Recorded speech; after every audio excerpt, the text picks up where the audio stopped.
جب چاہے اپنے اللہ سے معافی مانگ لے۔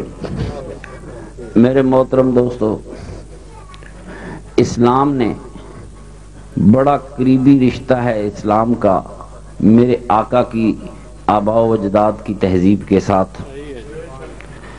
آج تک ہمارے علماء ان کو جاہل عرب کہتے ہیں،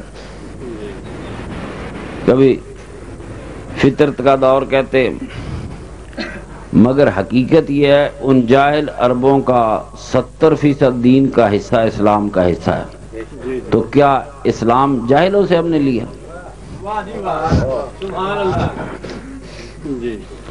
جن عربوں کو جاہل کہتے ہیں ان عربوں سے ہم نے دین کا 70% حصہ وہاں سے لیا۔ ہماری ساری رسمیں، ہمارے سارے رواج، ہمارے دین کے بہت سے راستے۔ اب دیکھیں، عربوں کی تہذیب میں رمضان کا مہینہ عبادت کا مہینہ تھا، اسلام کی تاریخ میں یہ رحمت کا اور عبادت کا مہینہ ہے۔ فرق تو کوئی نہ ہوا، فرق ہے۔ جنہیں آپ جاہل عرب کہتے ہیں، ان جاہل عربوں کا میں تو نہیں کہتا ہوں، میرے سرور کائنات کے آباء و اجداد کو جاہل کہنے والا خود جاہل ہے، خود جاہل ہے، اس کا سینہ نور ایمان سے روشن ہی نہیں ہوا۔ ہاں جی، بس اس زمانے کو کیسے جاہل کہہ سکتے ہیں جس زمانے میں میرے آقا کا باپ کھڑا ہو، جس زمانے میں سرور کائنات کا دادا کھڑا ہو، پردادا کھڑا ہو۔ کون مائی کا لال ہے جو صحت کو جاہلیت کا عہد کہے گا؟ وہاں تو روشنی کے چراغ جل رہے تھے۔ یہ رمضان کا مہینہ عربوں کی، اسلام سے پہلے بھی عربوں کی عبادت اور اعتکاف کا مہینہ ہوتا تھا۔ عربوں کی کچھ تہذیبی روایتیں تھیں، ان کے لیے بڑی قربانی یہ ہوتی تھی کہ وہ بیوی بچوں سے دور رہیں، اور پورا مہینہ وہ بیوی بچوں سے دور رہ کر صحراؤں اور پہاڑوں میں خدا کی عبادت کیا کرتے تھے۔ ظاہر ہے اللہ کی عبادت کرتے تھے۔ آپ اپنے ذہن سے نکال دیں، یہ بت مت یہیں پڑے تھے کعبے کے اندر، جب وہ پہاڑوں میں جاتے تھے، صحراؤں میں جاتے تھے، خدا کی عبادت کرتے تھے۔ بتوں کو بھی وہ خدا نہیں سمجھتے تھے، خدا تک پہنچنے کا ذریعہ سمجھتے تھے۔ میری بات سنیں، بالکل قطعی طور پہ کسی بت کو خدا نہیں مانتے تھے، خدا عباد الہ لا شریک ہی کو خدا مانتے تھے۔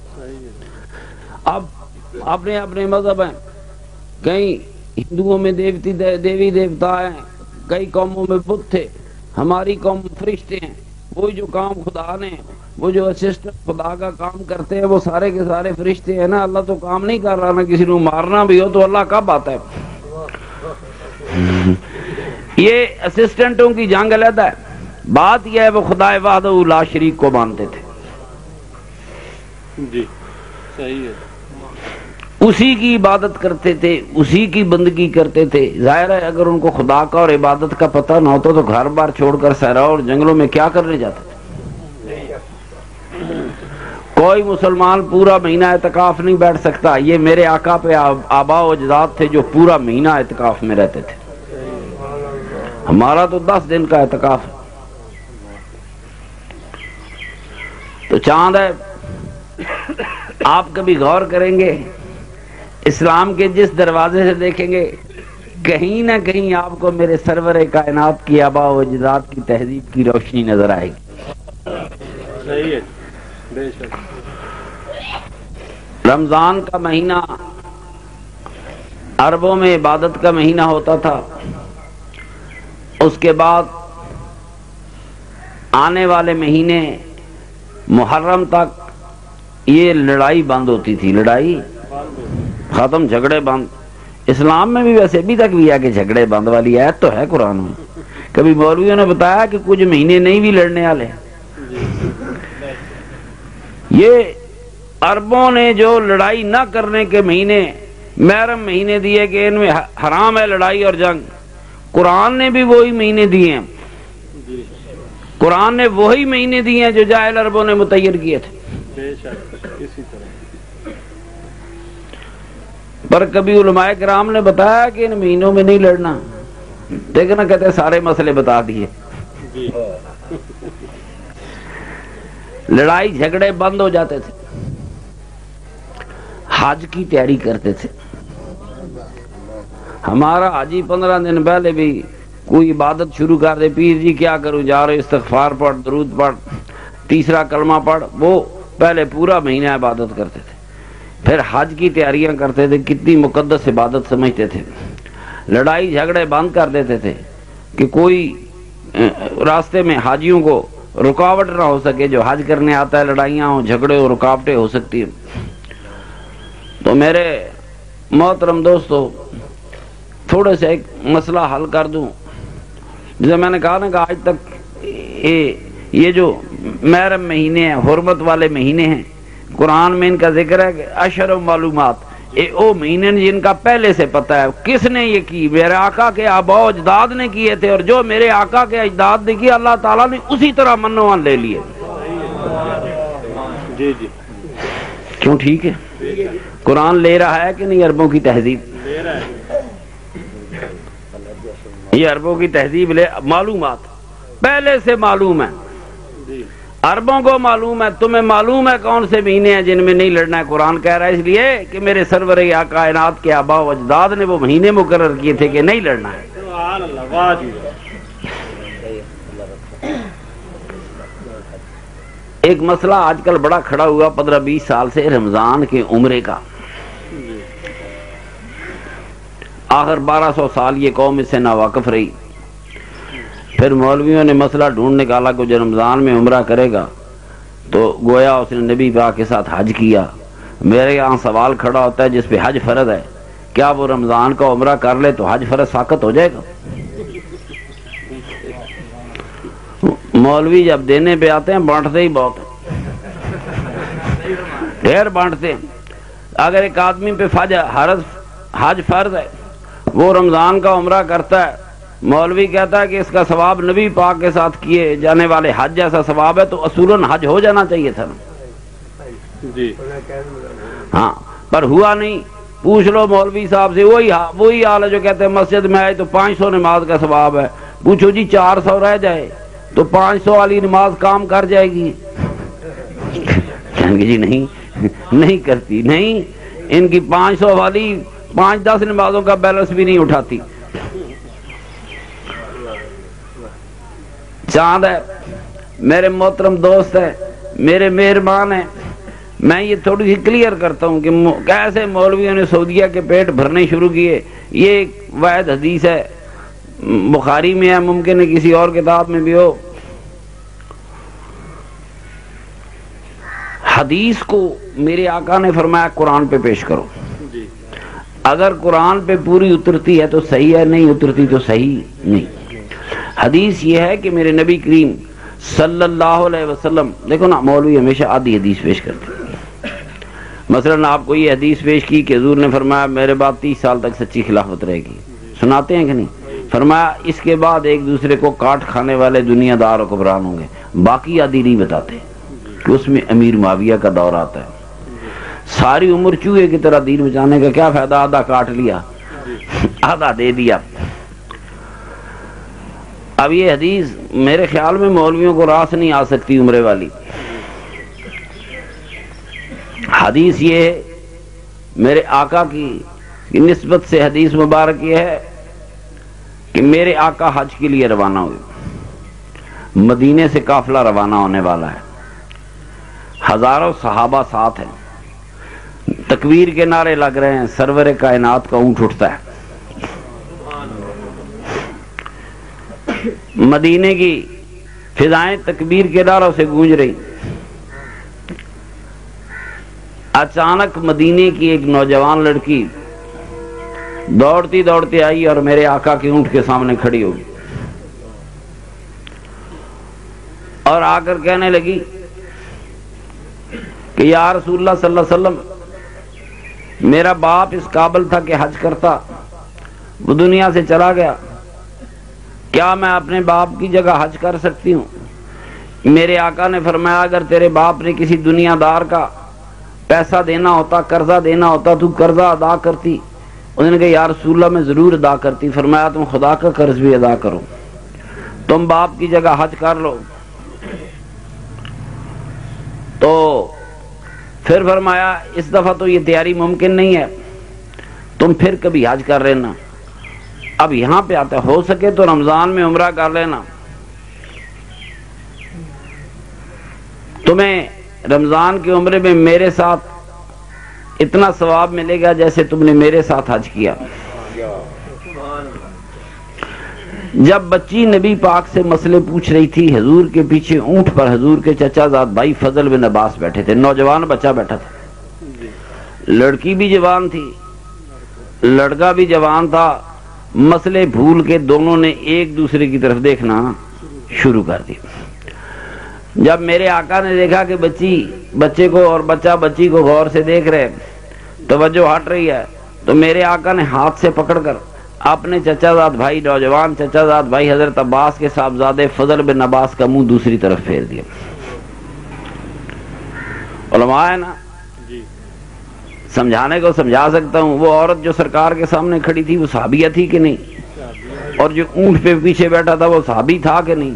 ایک صحابی صحابیہ کو دیکھ رہا ہے اور صحابیہ صحابی کو دیکھ رہی. دیکھنا یہ وہاں بچوں کی بات لے آتے ہیں. عہدے کی بات کر، عہدے کی بات کر. اب بات یہ ہے، راوی حدیث کہتا ہے نوجوان خوبصورت لڑکی آئی، بات کرنے لگی. اگر وہ لڑکی با پردہ ہوتی تو راوی حدیث نہیں دیکھ سکتا تھا، وہ جوان بھی ہے اور خوبصورت بھی ہے. لڑکی لڑکا دوسرے کو دیکھ رہے ہیں، ہزاروں کا مجمع ہے. عورت بغیر پردہ کیے سرور کائنات کے سامنے مدینے کی لڑکی کھڑی ہے. پورا قرآن نازل ہو چکا ہے.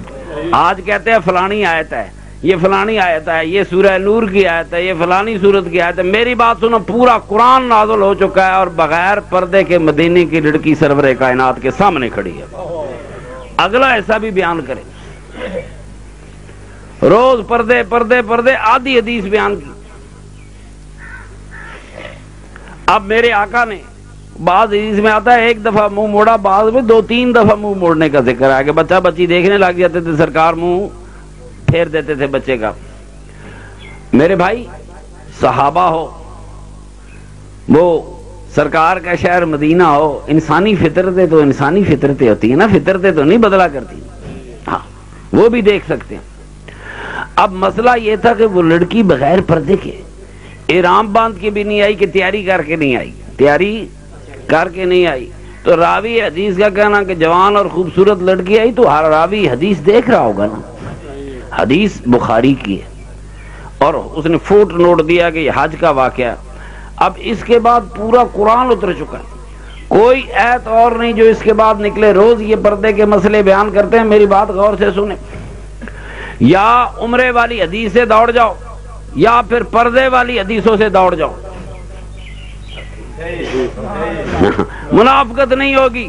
آدھا دین چوہے کی طرح سے ادھر کتر لیا، آدھا دین ادھر کتر لیا. منافقت نہیں ہوگی. ہر رمضان کا عمرہ یہ سمجھ کے کرنے والے کہ میرا نبی پاک کے ثواب ہوگا، اس کو حدیث کا اگلا حصہ بھی ماننا ہوگا کہ پردہ کوئی نہیں.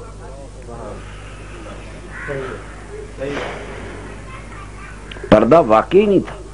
میرے امام اعظم نے عورت کے ہاتھ پاؤں اور چہرے کو پردے سے آزاد رکھا ہے. ہاتھ پاؤں چہرہ اسلام عورت کا پردے سے آزاد قرار دیتا ہے. یہ تو جہالت ہے نا. سارے گاؤں میں کوئی پردہ کرے یا نہ کرے، جو گاؤں میں بیچارہ مولوی نماز پڑھاتا ہے اس کی بیوی ضرور منہ لپیٹ کے نکلے گی. وہ برہمنوں والا کام. ہندو میں بھی کوئی کرے نہ کرے، برہمنوں کی بچیاں پردے کرتی تھی. ہیں جی کیوں جی بابا کو یاد ہے برہمنوں کا؟ کسی اور بوڑھے سے پوچھ لینا. برہمنوں کی بچیاں پردے کرتی تھی. وہ بھی مجبور تھی. ہمارا پنڈ والا ملا بھی مجبور ہے. دیکھیں جب حج یا عمرے کا احرام باندھا جاتا ہے تو عورت چہرہ ننگا رکھتی ہے. اگر وہ چہرہ ڈھانپ لے تو اس پہ جرمانہ ہوتا ہے. یہ بخاری شریف. کئی اہل حدیث جاتے ہیں اپنی عورتوں کو پردہ کراتے ہیں اور ساتھ کرتے ہیں ہم حدیث مانتے ہیں.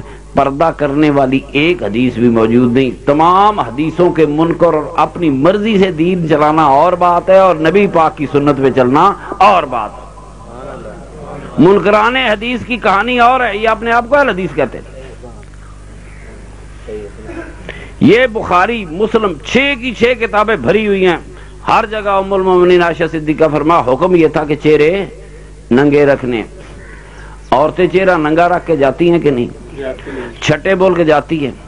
حاجی اور حاجنہ اکٹھی ہوتی ہیں، اکٹھے رہتے ہیں، طواف اکٹھے ہوتے ہیں، سائی اکٹھی ہوتی ہے، مرد کے ساتھ عورت کی چھاتی اور عورت کے ساتھ مرد کی چھاتی لگی ہوتی ہے۔ آج تک کسی مولوی نے کہا یہ بے غیرتی ہے؟ جوان لڑکی ہے، مرد کی چھاتی جوان لڑکی سے مرد کی چھاتی لگی ہوئی ہے، آگے بندہ ایسے جڑ کے چل رہے ہیں۔ کسی ملا نے آج تک کہا کہ یہاں بھی بے غیرتی ہوتی ہے؟ جہاں ملا کی ضرورت ہو وہاں بے غیرتی نہیں ہوتی۔ جہاں تیرے میرے جیسے انسان کا مسئلہ ہے ان کو مسئلے یاد آ جاتے ہیں۔ چورا شریف بیبیاں جائیں تو نامنظور، اور خانے کعبے میں مردوں کے ساتھ مل کر عورتوں مل کر سعی کریں یہ منظور۔ تو بتا مجھے منافق کہتے کس کو ہے؟ منافق کس کو کہتے ہیں؟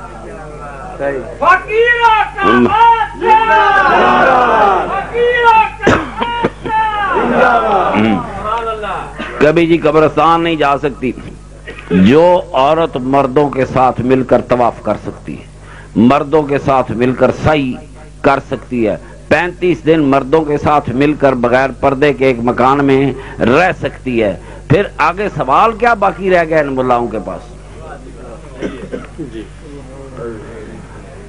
تو اصل حدیث کی طرف پھر لوٹتا ہوں۔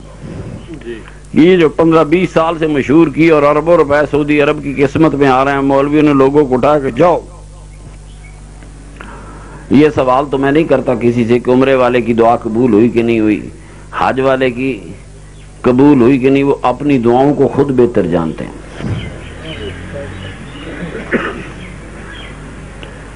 میں نے ایک دفعہ عرض کیا تھا کعبے میں کچھ مشکلیں۔ پہلی تو مشکل یہ ہے کہ خدا کے دونوں گھروں میں ہزاروں کفیل بیٹھے ہوئی ہیں، کفالت حرام ہے۔ جس شہر کی اکثریت حرام خوروں کی ہو، خواہ وہ میرے آقا کا شہر ہو، خدا کا شہر ہو، مکہ ہو، مدینہ ہو، اکثریت 60-70% لوگ کفالتیں کھاتے ہیں۔ کفالت کھانا حرام ہے۔ کفیل صرف غلام رکھتا ہے، اس کی کمائی کھاتا ہے، نہ مال لگاتا ہے۔ غلام بھی پرانے زمانے میں پیسے دے کے خریدے جاتے تھے، آج پیسے لے کر غلام بنایا جاتا ہے۔ یہ انسانی تاریخ کی بدترین غلامی ہے، بدترین غلامی ہے۔ وہ پیسے دے کے غلام خریدنا اور بات تھی، یا مسکینوں سے پیسے بھی لیے جاتے ہیں اور انہیں غلام بھی بنایا جاتا ہے، ان کی آمدنیں کھائی جاتی ہیں۔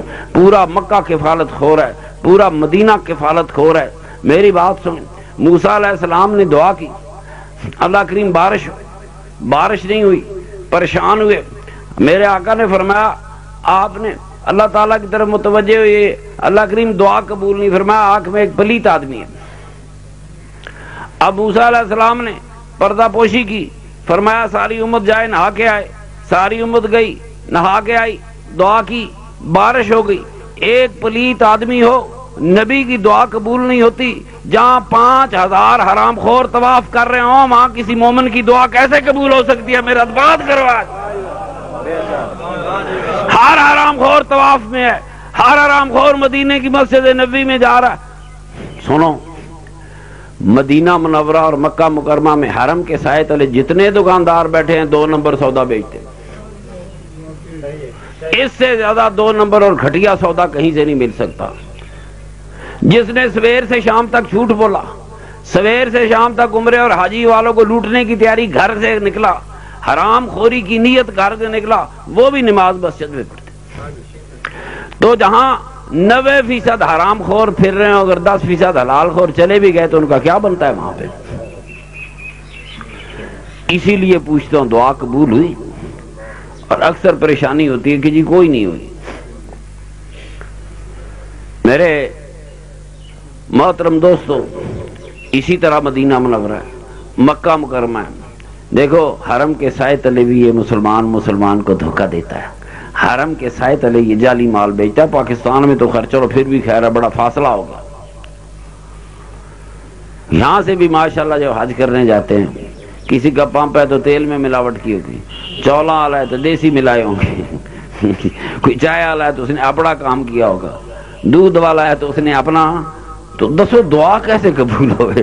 جان والے بھی سبحان اللہ، وہاں پھرنے والے بھی سبحان اللہ، دعا کیسے قبول ہوگی؟ میری بات سنو، تربیت ہی نہیں دی گئی مسلمان کو حلال کھانے کی۔ ملا نے صرف نماز سکھائی، اسی لیے سکھائی کہ اس کے اڈے آباد رہے، باقی سارے فرضوں سے مسلمانوں کو غافل کر دیا۔ آخر یہ جو کہتے ہیں کہ ایک آدمی نماز قضا کرے تو 80 کروڑ سال عذاب ہوگا، یہ کسی بخاری میں لکھا ہوا ہے جی نوری صاحب؟ کسی حدیث جی لکھا ہے؟ قرآن جی لکھا ہے؟ کہو نہیں، انہوں اپنے پاس سے مسئلہ بنایا ہوا ہے۔ آج تک غریب آدمی نہیں پوچھا۔ دیکھو کہتے ہیں اللہ رحمان رحیم ہے، میں ایک مثال دیتا ہوں، آپ کسی کا ایک دانت توڑے، اللہ توڑے 32 توڑ دے وے تو کہو جی بڑی رحمت فرمائی۔ آپ کی ایک نماز رہ جائے، اللہ 80 کروڑ سال جلاتا رہے، وہ رحیم ہے؟ وہ رحیم ہے، وہ کریم ہے، وہ رحمان ہے، وہ رؤوف ہے؟ کیا تصور دیا ملا تو نے اپنے ناجائز وقاصت کے لیے میرے اللہ کو بدنام کیا ہے؟ اس ملا نے بدنام کیا کہ عقبے ہوں گے، کہاں لکھے ہیں عقبے؟ نہ حدیث کی صحیح کتابوں میں ہے، نہ قرآن میں ہے۔ کیوں جی نہیں نا کہتے؟ تو جو دین اپنی طرف سے بدبخت بناتا ہے لوگوں کو ڈرانے کے لیے، اس بدبخت کا انجام قیامت کو کیا ہوگا؟ صرف نماز نہ پڑھنے پہ دوزخوں میں ڈالنے کے بعد ایک سارا دن جھوٹ بولتے رہے، صرف خدا کی لعنت ہے۔ کیا ہے؟ جھوٹی قسم کھا لیں، ایک دیگ پکا دیں۔ کتنا آسان جھوٹ ہے میرے سرور کائنات کے دین میں۔ وہ رسول جو زمانے کے ہر رسول سے بھی زیادہ سچا تھا، وہ رسول جس کی سچائی پر قیامت تک زمانہ گواہی دے گا، اس کی امت میں جھوٹ بولنے کی سزا ہی کوئی نہیں۔ یہ دین رسول نے بنایا کہ ملاؤں نے بنایا؟ ملاؤں نے بنائی ہے یہ بات۔ دیکھو میرا سرور کائنات سچا تھا، عربوں نے میرے نبی کریم کی نبی حضور نمازیں اکثر چھپ کر پڑھتے تھے، میرے نبی کی نماز دیکھ کر تو عرب مسلمان نہیں ہوئے، میرے نبی سے آیتیں سن کر تو مسلمان نہیں ہوئے۔ نمازیں تو عرب بھی پڑھتے تھے، اسلام سے پہلے بھی پڑھی جاتی تھی۔ نماز میں فرق ہو سکتا ہے، نماز اسلام سے پہلے بھی پڑھی گئی، نماز اسلام کے بعد بھی پڑھی گئی، حج اسلام سے پہلے بھی ہوا، حج اسلام کے بعد بھی ہوا، عمرہ اسلام سے پہلے بھی ہوا، عمرہ اسلام کے بعد بھی ہوا۔ کوئی تھوڑا بہت فرق ہو یہ الگ بات ہے، نماز تو وہ خود پڑھتے تھے، میرے نبی پاک کی نماز سے وہ کیسے متاثر ہو سکتے ہیں؟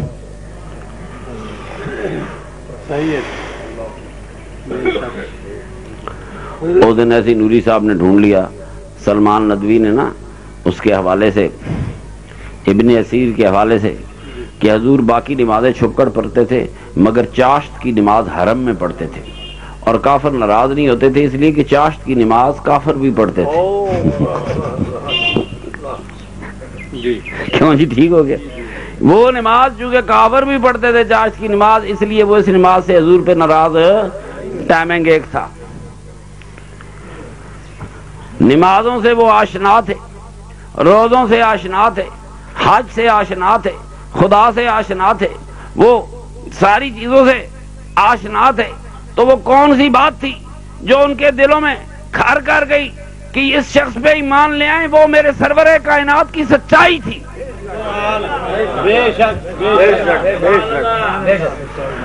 اتنے سچے رسول کی اتنی جھوٹی امت ہو، بنے گا کیا؟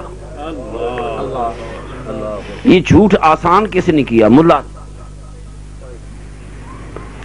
اگر نماز کے لیے 80 عقبے رکھ دیتے تھے، جھوٹ کے لیے 40 رکھ دیتے۔ بھائی 40 کروڑ سال وہ جلے گا جو جھوٹ بولے گا، کچھ لوگ سچ بولتے۔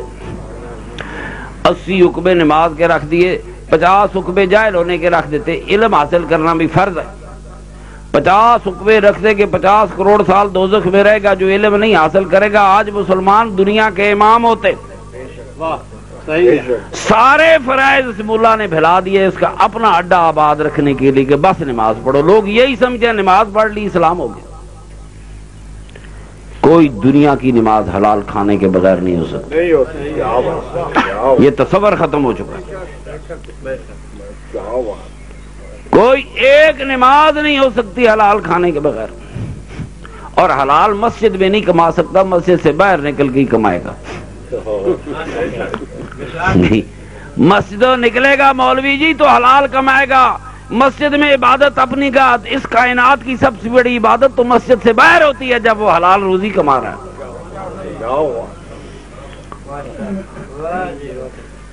تو میرے محترم دوستو, مسجد سے نکلے گا حلال کمائے گا. پتہ نہیں مسجد سے نکلنے کا ثواب ہے کہ نہیں, جانے کا ثواب بہت ہے. کیوں جی, مسجد سے واپس آنے کا ثواب بھی ہے جی کوئی؟ چلو شکر ہے. جانے کا ثواب تو ہے ہی بہت. قدم بلند, فرشتے دعا کریں گے, گناہ معاف ہوں گے, درجے بلند ہو گئے. فرشتے دعا کر رہے ہیں جی, نمازی نماز کو جا رہا ہے. دیکھیں اس ملک کی آدھی آبادی عورتیں ہیں, آدھی آبادی مرد ہے. مرد جائے گا 500 والی نماز پڑھے گا, قدموں کا ثواب لے گا, درجے بلند ہوں گے, گناہ معاف ہوں گے. عورت مسکین گھر میں پڑے گی, وہ قدموں کے ثواب سے بھی گئی, درجوں کی بلندی سے بھی گئی, فرشتوں کی دعا سے بھی گئی, صرف 10 نماز کا ثواب پائے گی. ٹھیک ہے یا غلط ہے؟ کیا اسلام میں انصاف نہیں ہونا چاہیے تھا؟ تم دنیا میں انصاف مانگتے ہو تو مذہب میں نہیں ہونا چاہیے؟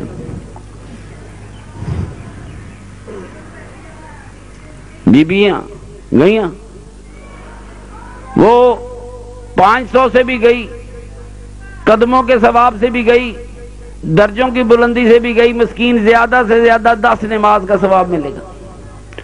جمعے پڑھنے مردوں نے, جنازے پڑھنے مردوں نے, عیدیں پڑھنی مردوں نے. عورت کو اسلام میں کیا ثواب مل سکتا ہے؟ کیوں بیٹے, ٹھیک کہہ رہا ہوں. پریشانی کیا خدا کی مخلوق نہیں ہے؟ عورت اللہ کی مخلوق نہیں ہے؟ پھر جنت میں بھی میرے سارے ملنگوں کو کم از کم 70 حوریں ملیں گی. عورت کو کیا ملے گا یہ مولوی نہیں بتاتے. میں نے مشورہ دیا تھا بیویوں کو کہ تم قبر میں ہاتھ جوڑنا, جب اللہ کہے اٹھو کہ اللہ کریم دنیا میں ہم 1 سونکڑ برداشت نہیں کر سکتی تھی, جنت میں جا کے 70 سونکڑیں کیسے برداشت کریں گے؟ ہم اپنی قبروں میں ہی ٹھیک ہیں, تیری جنت تیرے حوالے ہے.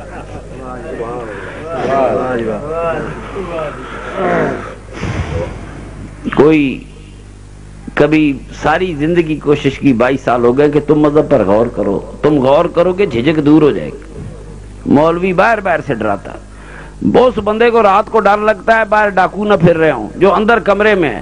جو باہر پھر رہا ہے اسے ذرا بھی ڈاکوؤں سے ڈر نہیں لگتا. میں آپ کو ایک بات, تو کھلے ہوا کر, دروازے کھول, نکل, تلاش کر دین کو, تیرے سارے خوف دور ہو جائیں گے. تو عرض کر رہا تھا کہ یہ رمضان کا مہینہ تو عبادت کا مہینہ تھا. عمرے کے حوالے سے بات کر رہا تھا. میرے دوستو, یہ جو رمضان کا عمرہ ہے, میں نے اپنے آقا سرور کائنات کی زندگی پہ نظر دوڑائی. ممکن ہے کوئی کمی رہ گئی ہو. میرے نبی پاک نے میرے علم کے مطابق رمضان میں کوئی عمرہ نہیں کیا, اس لیے کہ سرکار سفر میں روزے نہیں رکھا کرتے تھے, قضا کرتے تھے. اب قرآن کا فیصلہ یہ ہے کہ لما تقولون ما لا تفعلون, عام انسانوں کے لیے کہ وہ بات کیوں کرتے ہو جس پر عمل نہیں کرتے. اللہ کا رسول وہ عبادت کیسے بتا سکتا ہے جو اس نے خود نہیں کی؟ دیکھے لوگوں کی انہوں نے مت مار دی. اللہ کا رسول پہلے عمرہ کرتا, اگر اتنا ثواب تھا تو عمرہ رمضان میں سرور کائنات ضرور کرتے. کوئی مولوی کہے جی ٹائم نہیں تھا, وہ بھی جھوٹ بولتا ہے. 19 رمضان کو مکہ فتح ہوا, میرے آقا چاہتے عمرہ کر لیتے، نہ آقا نے عمرہ کیا نہ صحابہ نے عمرہ کیا۔ کہ جی ٹائم نہیں ملا ہوگا، حضور مصروف بڑے تھے۔ 19 رمضان کو مکہ فتح ہوا، نہ میرے آقا نے عمرہ کیا نہ صحابہ نے عمرہ کیا۔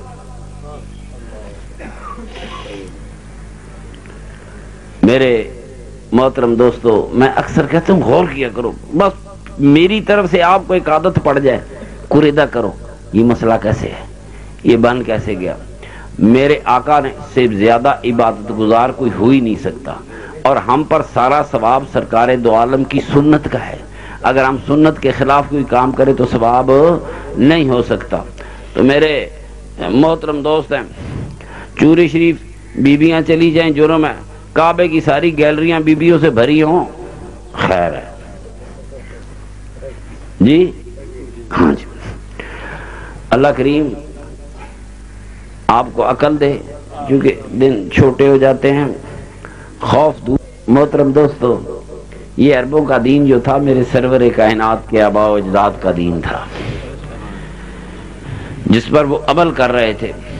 بے شک عرب اس طرح روزے نہیں رکھتے تھے، وہ صرف محرم کے 2 روزے رکھتے تھے، مگر روزوں سے آشنا تھے۔ پھر اسلام آیا، رمضان کا مہینہ عبادت کا مہینہ بن گیا، رمضان کا مہینہ اعتکاف کا مہینہ بن گیا۔ کیوں جی بزرگوں ٹھیک ہے کہ نہیں؟ اس میں بھی میرے رحمت اللہ عالمین کی رحمتیں شامل ہیں کہ بوڑھوں کو جاؤ مسجد میں بٹھا دو، اعتکاف کریں، گھر والوں کی جان چھوٹے، 4 دن خیر سے گزار لیں، ٹھیک ہے۔ یہ اس رحمتوں کی کہانی ہے میرے سرور کائنات کی۔ کئی ایسے بزرگ بوڑھے بھی ہوتے ہیں، میرا دل جاتا ہے سال میں ان کو 6 مہینے اعتکاف میں رہے تو ان کے گھر والے آسان رہتے ہیں۔ 6 مہینے بھی رہیں تب بھی گھر والے کوئی آسانی محسوس کریں۔ اللہ کریم میرے دوستوں کو یہ سمجھنے کی توفیق دے کہ عمرہ، رمضان کا عمرہ خود میرے آقا نے نہیں کیا، اور دنیا میں کوئی ثواب میرے آقا کی سنت سے بڑھ کر ثواب نہیں ہو سکتا۔ یہ جاتے ہیں تھکے کھاتے ہیں، دنیا جا رہی، کوئی 4 دن کی جا رہا ہے، 2 دن کی جا، دگنے کرائے لگاتے ہیں، تھکے کھاتے ہیں۔ جاؤ آرام سے جاؤ، خالی دنوں میں جاؤ۔ اگر رمضان میں عمرے کا ثواب زیادہ ہوتا تو سب سے پہلا میرے سرور کائنات عمرہ کرتا، عمر فاروق رمضان میں کرتے، عثمان غنی رمضان میں آتے، مولا علی رمضان میں آتے۔ کیا بات کرتا ہے!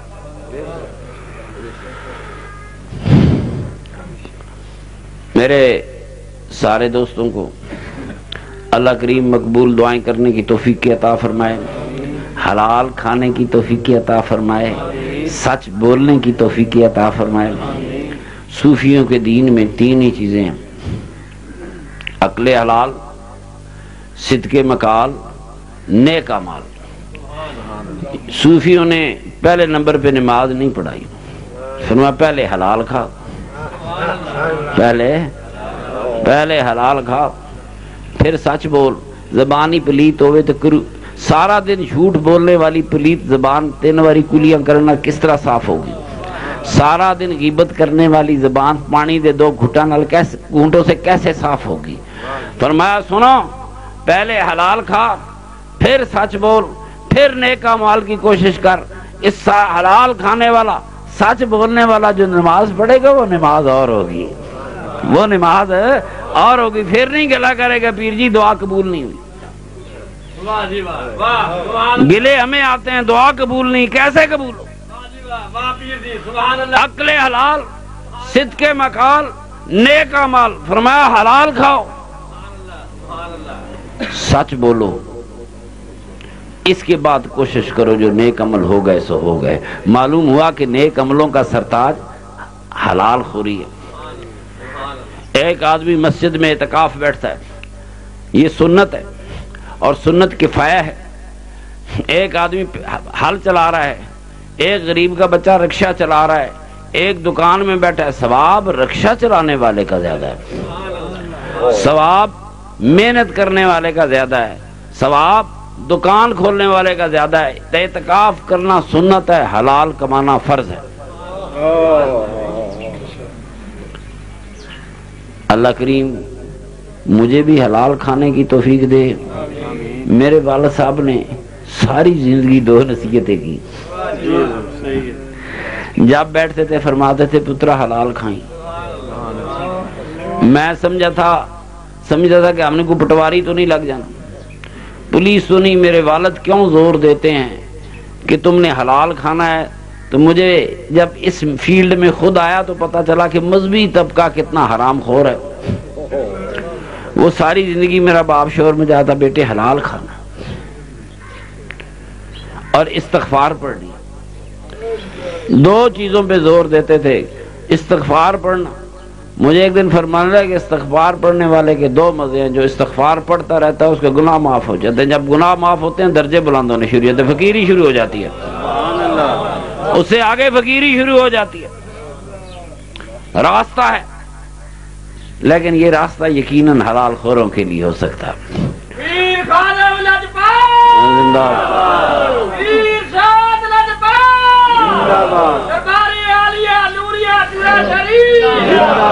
وہ یاد آ گیا قبلہ ارشاد بادشاہ کا نعرہ لگایا. 26 تاریخ کو میرے قبلہ ارشاد بادشاہ کا سالانہ عرس مبارک ہم سبور شریف میں کرتے ہیں. چلو ان کی ایک یاد منانے کے لیے کہ ایک درویش نے زندگی کے کچھ دن اس بستی میں گزارے تھے. ہاں تو اللہ کریم جن کو توفیق دے گا کوئی ایسی بات نہیں. حقیقی عرس تو چونکہ سبور شریف نہیں چورا شریف ہی کرتے ہیں. جہاں صاحب مزار ہوتا ہے عرس وہیں ہوتے ہیں. یہ صرف ان کی یاد میں کرتے ہیں کہ یہاں زندگی میں. وہ چورا شریف جب جانے لگے تو میں نے پوچھا آپ سبور شریف کیوں چھوڑ رہے ہیں. کوئی ناراض ہو گئے. فرمانے لگے ناراض تو نہیں ہوا. سبور شریف والوں نے میری بڑی خدمت کی اور میں نے اس بستی میں رہ کر جس طرح چاہا اپنے رب کو یاد کیا. جس طرح چاہا اپنے رب کو یاد کیا. انہوں نے میرے کام میں کوئی مداخلت نہیں کی.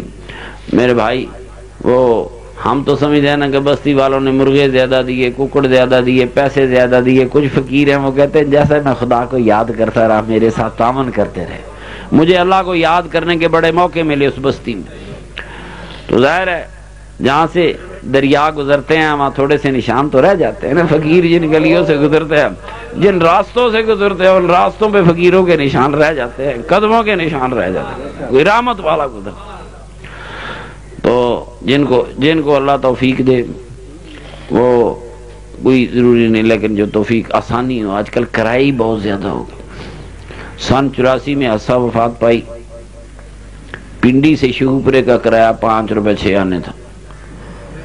5.5 روپے لگا لیں. اسلام آباد پنڈی سے شیوپورے میں آتا تھا پروفیسر تھا تو 5.5 روپے کرایہ تھا. 84 94 ان 22 سال کی کہانی میں یہ کرائے 22 گنا سے بھی زیادہ بڑھ گئے. طوفان اٹھ گیا مہنگائی کا. مجھے ترس آتا ہے چلو جی پیر بھائی جائیں گے کرائے کہاں سے لگائیں گے. آج حلال خور کے لیے ہر راستہ مشکل ہے. خداوند کریم آپ کے حلال رزقوں میں برکتیں ڈالیں. اس ساری قوم کو اگر ساری قوم حلال خور ہو جائے ہر چیز سستی ہو جائے. دیکھیں میری بات سن. ایک بکرے کا گوشت 400 روپے ہو جائے. حرام خور کو کیا تکلیف ہے. وہ جائے گا کہتا 10 کلو دے دو. وہ جو آدھ پا لینے والا حلال خور ہے وہ کھڑا اس کی لاتیں کہاں پر ہے میں کہاں سے لوں.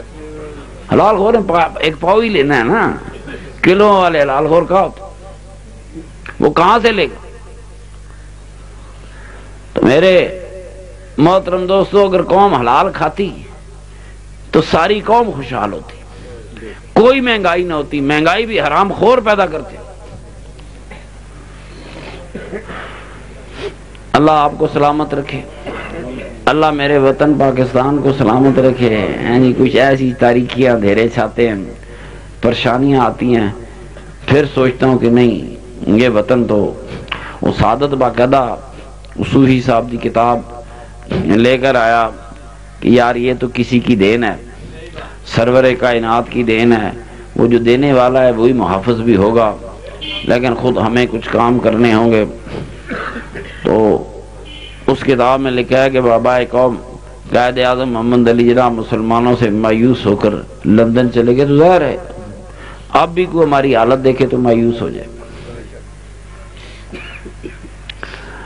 صرف کھانے کے لیے زندہ رہنا یہ جانوروں کا کام ہے. انسانیت اس سے آگے شروع ہوتی ہے. آج کل ہم صرف کھانے کے لیے زندہ ہیں. جب ہم جانوروں والے سٹیٹس سے نکلیں گے تو انسانیت والے درجے میں داخل ہوں گے۔ وہ ایسی گمسم مردہ قوم تھی، بابے نے جگانے کی کوشش کی، نہیں جاگی۔ بابا انگلینڈ چلا گیا، ناراض ہو کے چلا گیا۔ رات کو سویا ہے، کسی نے چارپائی ہلائی، بابے نے سمجھا زلزلہ آ گیا، اٹھا دیکھا سارا لندن خاموش ہے۔ دوبارہ سویا، پھر کسی نے چارپائی ہلائی، پھر دیکھا زلزلہ آ گیا، پھر دائیں بائیں دیکھا سارا لندن خاموش ہے۔ تھوڑی دیر گزری، پھر چارپائی ہلی۔ اب بابے کو پریشانی ہوئی۔ بابا کہتا میں اٹھ کے کھڑا ہوا تو بابے کے کمرے میں روشنی آنے لگ گئی۔ ابھی روشنی آنے لگ گئی کہ نوری صورت آ کے کرسی پہ بیٹھ گئی۔ بابا پوچھتا ہے ہو آر یو، تم کون ہو؟ انگریزی بولتا تھا، جواب ہے آئی ایم یور پرافٹ محمد، میں تمہارا رسول محمد ہوں۔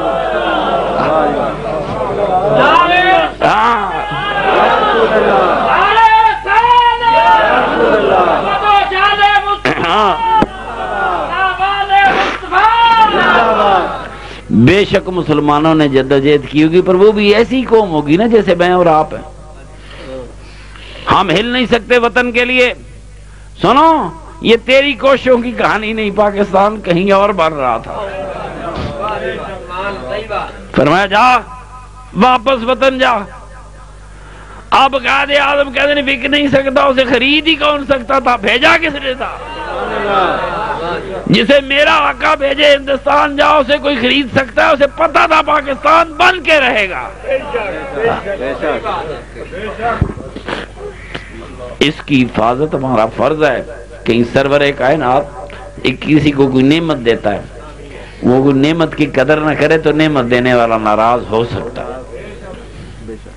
ہم نے اس وطن کو کچھ نہیں دیا، اس وطن کے لیے 4 قدم کبھی نہیں اٹھائے۔